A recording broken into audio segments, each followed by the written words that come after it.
భరద్వాజ్ గారు మనకి ఐబొమ్మకు సంబంధించి ఈ మధ్య రవి అరెస్ట్ అయ్యారు కదా. దాని తర్వాత నుంచి ఎక్కువ డిస్కషన్ జరుగుతుంది సోషల్ మీడియాలో.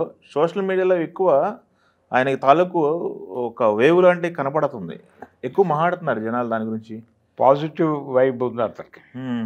ఆ పాజిటివ్ వైబ్ ఎందుకు కనిపిస్తోందంటే జనాల్లో అంటే ఉచితంగా మనకి సినిమాలు చూపిస్తున్నాడు అనేటువంటి ఒక కర్టసీ కనిపిస్తోంది. అయితే ఉచితంగా సినిమాలు చూస్తున్నామని మీరు అనుకుంటున్నారు, కానీ మా కష్టం వృధా పోతోంది అనేది మీరు అర్థం చేసుకోవట్లేదు అని నిన్న దిల్ రాజు గారు మాట్లాడాడు. అయితే దీంతో పాటు సురేష్ బాబు గారు ఇంకొక మాట చెప్పాడు. ఆయన ఏమంటాడంటే, మీరు దానిలోకి ఎంటర్ అవగానే మీ డేటా మొత్తం వాళ్ళ రికార్డులోకి వెళ్ళిపోతుంది. ఆ తర్వాత మిమ్మల్ని రకరకాలుగా హెరాస్ చేస్తారు వాళ్ళు. మీ బ్యాంక్ అకౌంట్ డీటెయిల్స్ వెళ్ళిపోతాయి, మీ ఆధార్ నెంబర్లు వెళ్ళిపోతాయి.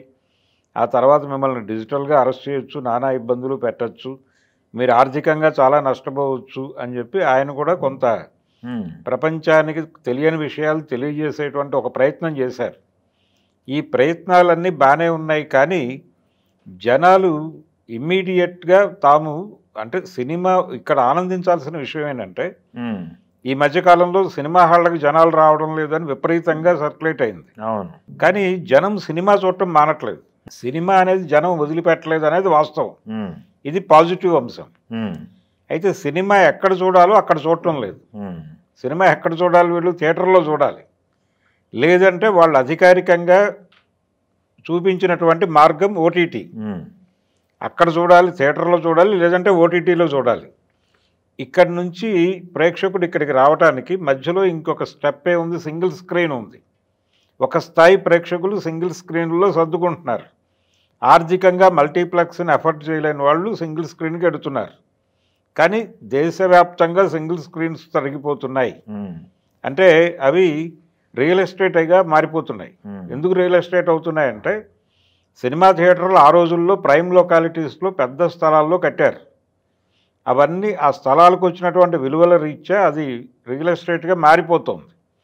ఈ మారిపోతున్నటువంటి క్రమంలో మల్టీప్లెక్స్, ఓటీటీలు మాత్రమే స్థిరపడేటువంటి పరిస్థితి. అదోకే నేను అనేది. ఈ ఆడియన్స్ ఉంటారు కదా, ఏది సింగిల్ స్క్రీన్ ఆడియన్స్ అందరూ కూడా మనం నేల బెంచి తరగతుల ప్రేక్షకులు అనుకుంటే, ఈ నేల బెంచి ఫస్ట్ క్లాస్ ఆడియన్స్ అందరూ కూడా బాల్కనీ వాళ్ళు మల్టీప్లెక్స్ అనుకుంటే, ఈ 3 సెక్షన్స్ ఇక్కడ నుంచి సింగిల్ స్క్రీన్ నుంచి సింగిల్ స్క్రీన్ వెళ్ళిపోయాక వీళ్ళందరూ టోటల్గా ఓటీటీకి వచ్చేయాలి. అంటే ఓటీటీకి ఒక వ్యూవర్షిప్ ఉంది, ఒక పునాది ఉంది. ఈ బేస్ మీద ఓటీటీలు నడవాలి అనేది ఒక సిద్ధాంతం. కానీ వీళ్ళు మల్టీప్లెక్స్కి వెళ్లకుండా, ఓటీటీలకు రాకుండా మధ్యలో దీనిలోకి వెళ్తున్నారు. దేనిలోకి? ఐబొమ్మలోకి. ఎందుకు వెళ్తున్నారు అంటే, మల్టీప్లెక్స్లోకి ఎంటర్ అయ్యే పరిస్థితి లేదు. అక్కడ స్నాక్స్ రేట్లు ఎక్కువ, అలాగే అనేక ఇతర మార్గాల ద్వారా వాళ్ళు ఆదాయం పెంచుకుంటున్నారు. ప్రీమియర్స్ వేస్తున్నారు పెద్ద హీరోల సినిమాలకి.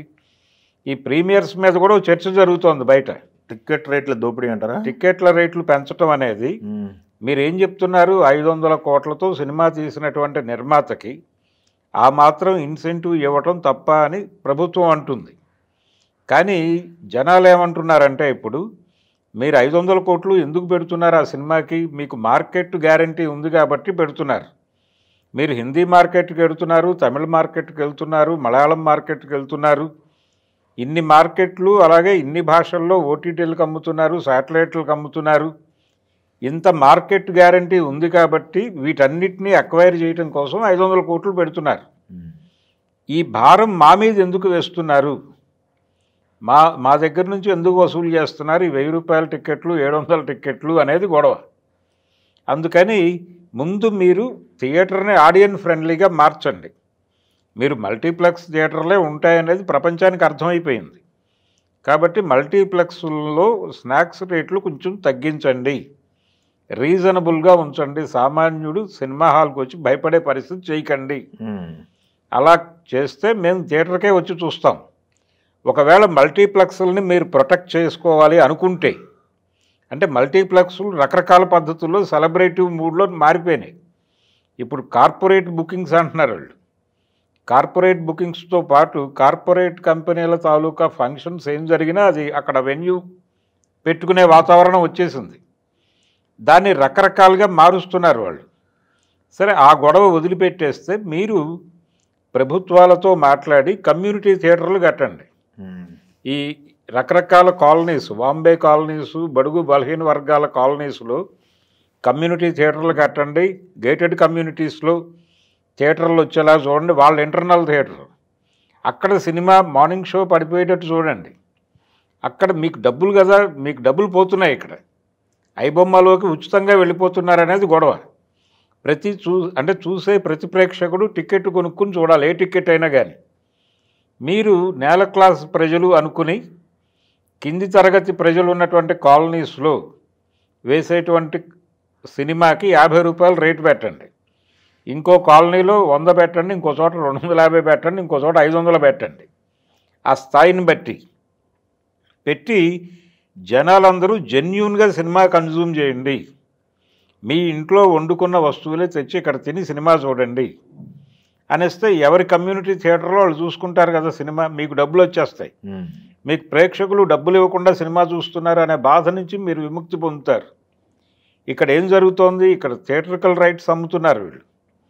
ఈ థియేటర్కల్ రైట్స్ హీరోని చూసి కొనుక్కుంటున్నారు వాళ్ళు. ఇక్కడేమో జనాలు వెళ్ళిపోయి ఇందులోకి దూరుతున్నారు, ఉచితంలోకి. దూరితే ఈ జనాలు ఇక్కడ కనిపించాలి థియేటర్ దగ్గర, ఇతనికి కనిపించరు. పోనీ ఓటీటీ హక్కులు కొనుక్కున్న వాళ్ళకి అక్కడా కనిపించరు. ఏమైపోతున్నారు జనాలు, ఇంతమంది సినిమాని కన్జ్యూమ్ చేస్తున్నారు. కాబట్టి కన్జ్యూమింగ్ అనేది జెన్యూన్గా జరగాలనేది గొడవ. ఆ జెన్యూన్గా జరగటానికి ఏం చేయాలనే ఏర్పాట్లు చేయకుండా జనాల దగ్గరికి సినిమాని తీసుకెళ్ళటానికి ఉన్నటువంటి మార్గాలు ఏమిటి అనేది దాని మీద అన్వేషణ జరగకుండా, దాని మీద పరిశోధన జరగకుండా, ఒక అధ్యయనం లేకుండా వేగ్గా ఈ ఇమంది రవి అనే అతన్ని తీసుకెళ్ళి లోపల పెట్టేస్తే వీళ్ళు ఒక్కసారిగా ఇక మనకి ఉచితంగా సినిమాలు ఉండవేమో అనేటువంటి పరిస్థితికి వెళ్ళిపోయి ఆల్రెడీ క్లోజ్ చేస్తున్నాం లాంటిది ఏదో పెట్టారు. అది ఆ సైటు. నా ఉద్దేశం అయితే ఒక పెద్ద సినిమా రిలీజ్ జరిగితే కథ ఏంటనేది బయటకు వస్తుంది. అది ఇంకెక్కడో దర్శనం ఇచ్చే అవకాశాలు అయితే ఉండొచ్చు అని నేను నమ్ముతున్నా పర్సనల్గా. కాబట్టి అది లేకుండా అంటే జనాలతోనే చీకొట్టించాలి. జనాలు స్వచ్ఛందంగా ఇప్పుడు ఎందుకు ఇతనికి కొడుతున్నారు జనాలు, అలా కాదు. మేము 50 రూపాయలు పెట్టి మా పేటలో ఉన్న థియేటర్లో మేము సినిమా చూస్తాం జెన్యూన్గా. మేము దొంగదారుల్లో సినిమా చూడం.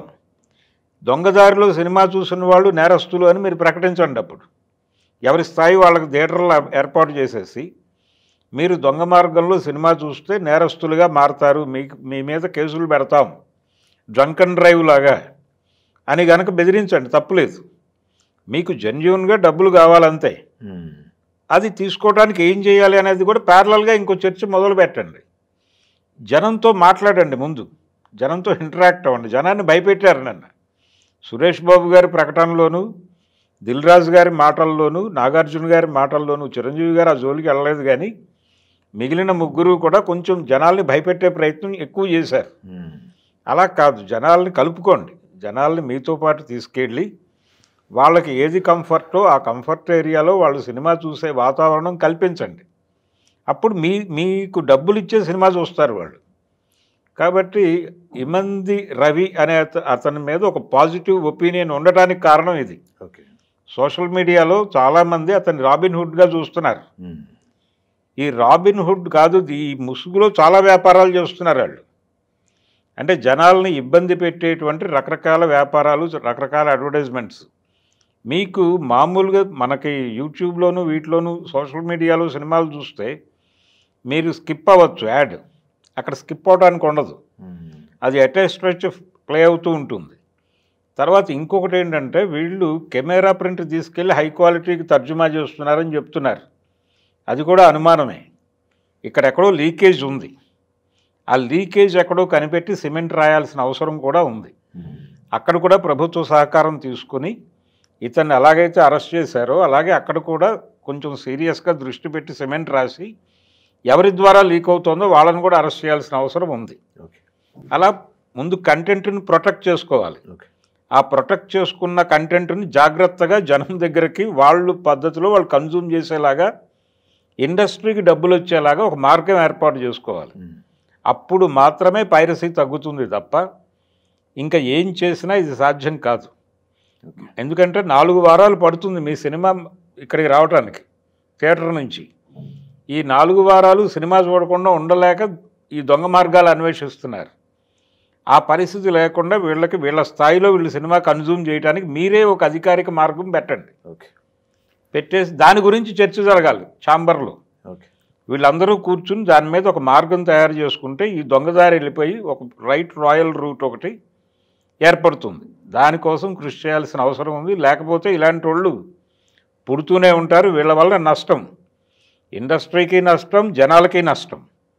ఈ దొంగదారులు మూసేయాల్సినటువంటి అవసరం ఉంది. దొంగదారులు మూయటానికి ఒక మంచి మార్గాన్ని ఏర్పాటు చేయాల్సిన బాధ్యత కూడా ఇండస్ట్రీ మీద ఉంది. దాన్ని గుర్తించాలి.